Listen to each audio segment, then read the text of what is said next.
Take it slow, where you go, I go too. And if you hit the bottom,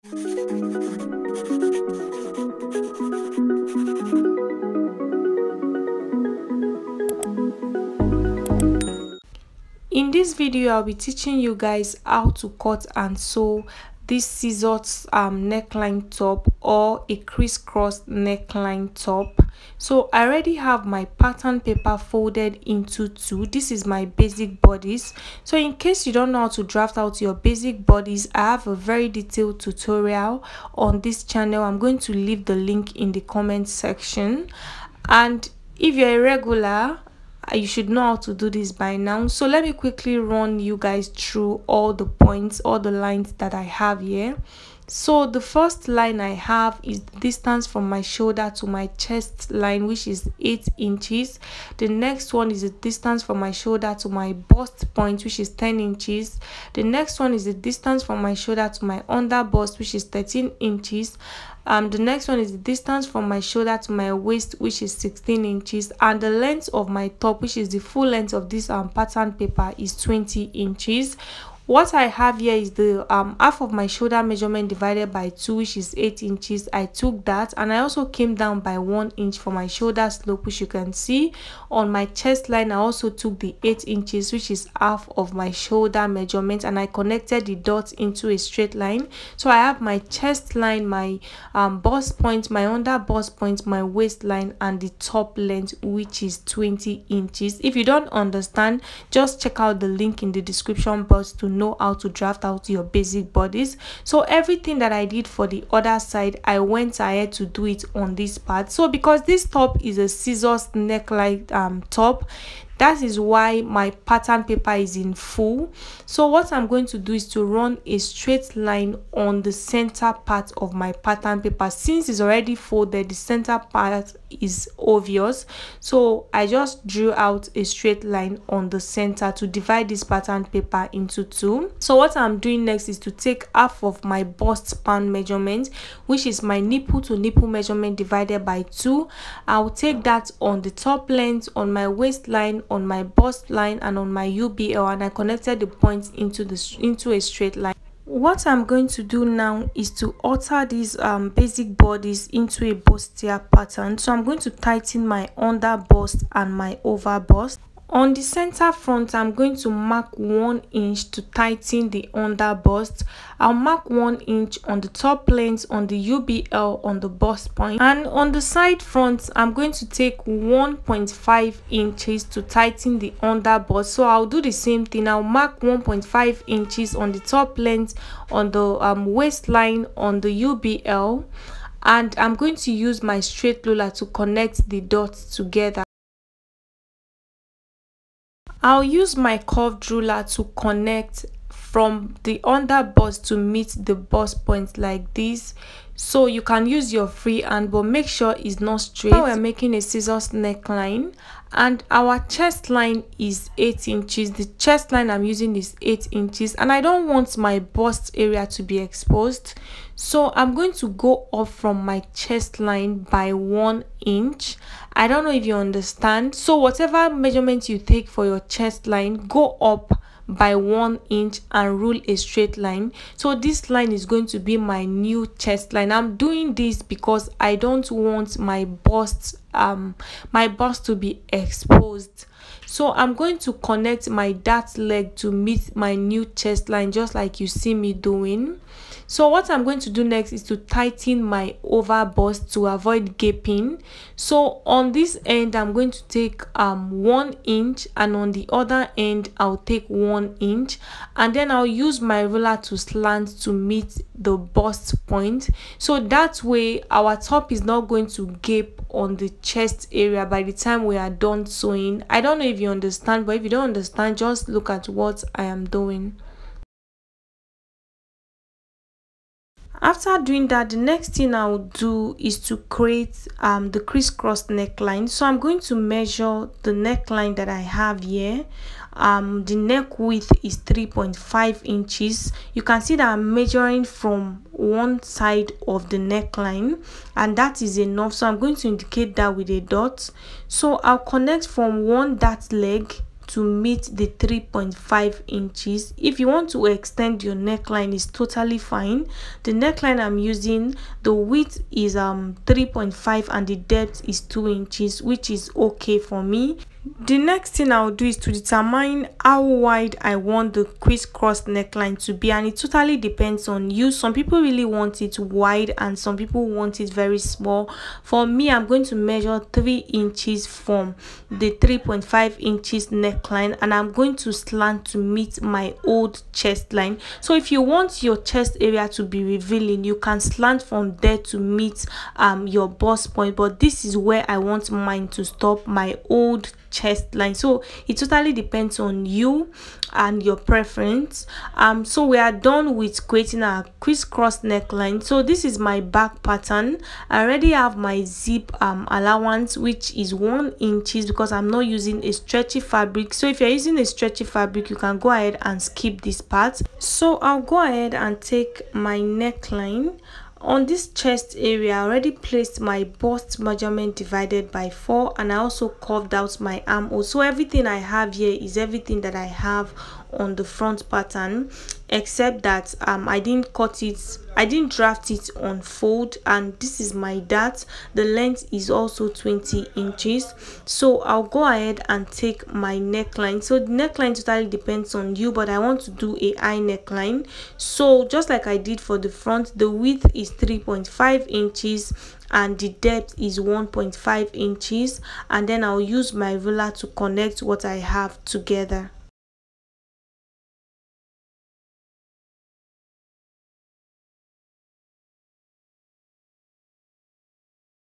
So what I'll do next is to cut out my back neckline like this, and after cutting out, I'm going to place my shoulder, the shoulder of the back and the shoulder of the front, which is the crisscross. I'll make sure that they match, the both of them match. So if you don't understand, just look at what I'm doing.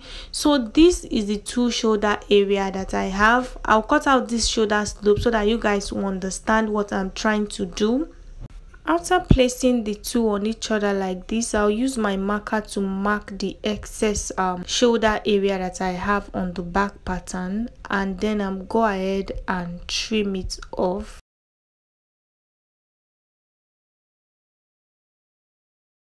After trimming, you can see that the back and the front shoulder are aligned. So I'm going to drop this. You can choose to make your back pattern different from mine. Maybe you can just fold it from the chest line and you make another strap. You can even decide to make it a crisscross neckline from the back. The only difference is you are not going to make it a bustier just like the front. I'll go ahead and I'll cut. So look at where I'm cutting carefully so that you know where to cut.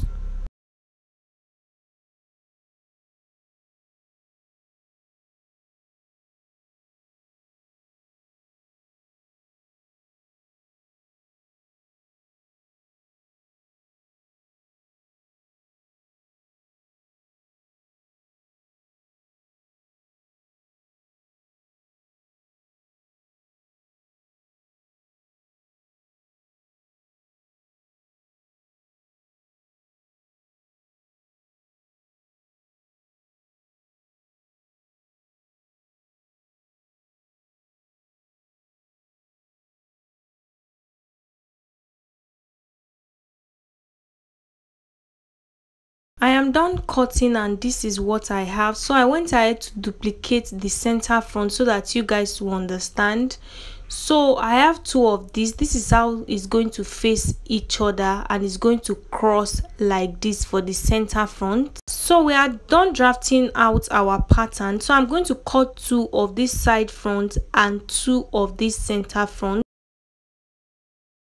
So I've gone ahead to use my pattern to cut on my fabric, and this is what I have. I have the back piece here, my center front and my side front. So for my side front, I went ahead to increase the length of my top by 2 inches, and I added half an inch to all the sides for stitching allowance. So don't forget to add stitching allowance to the side so you don't run short of fabric. And I went ahead to cut out 4 pieces for this because I want to use 2 pieces for the lining and 2 for the main piece. I want to have a neat finishing. For the center front also, I went ahead to increase my top by 2 inches, and I added half an inch to all the sides, and I also have 4 pieces for this. And for the back, I did the same thing also. I went ahead to increase it by 2 inches, and I also added stitching allowance to the sides, as you can see. So let's go ahead and join our pieces together. So I'll pick one side front and one center front, and then I'm going to place them on each other, right sides facing each other. I'll pin. I'll repeat the same thing. Remember I said I cut out 4 pieces, 2 for the lining and 2 for the main top. So I'm going to pin all the 4 pieces together like this, and I'll go ahead and sew.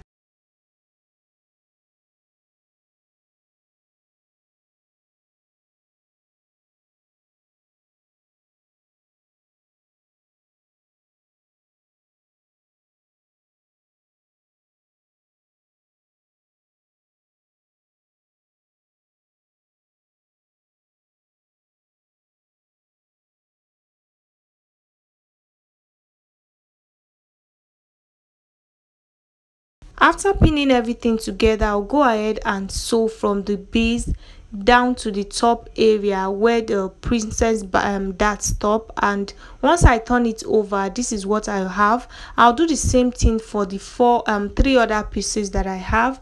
And for the back also, I'm going to place the back. Remember I said I have 4 pieces. I'm going to place them right sides facing each other. I'll go ahead and pin, and I'll sew all the way around. I'll also take in my dart and I'll attach my zip to the back. So for the back, I'll go ahead and sew the armhole close, the neckline, the shoulder, the zip area, the base. The only place I'm going to leave open is the side. That is where I'm going to use to turn everything inside out. After sewing the center front and the side front together, this is what I have. I did the same thing for the 3 other pieces. So what I'm going to do is to place them on each other, and I'm going to sew. So I'll open this right sides facing each other. I'll place the other one on it like this, and I'll pin all the way around. And then I'll go ahead and sew all the sides, including the base, and I'll leave the side seam open because I'm going to use the side seam to turn everything inside out. I'll pin this together and I'll sew, and I'll pin the other one together and I'll also sew. After sewing, I'll go ahead and turn everything inside out.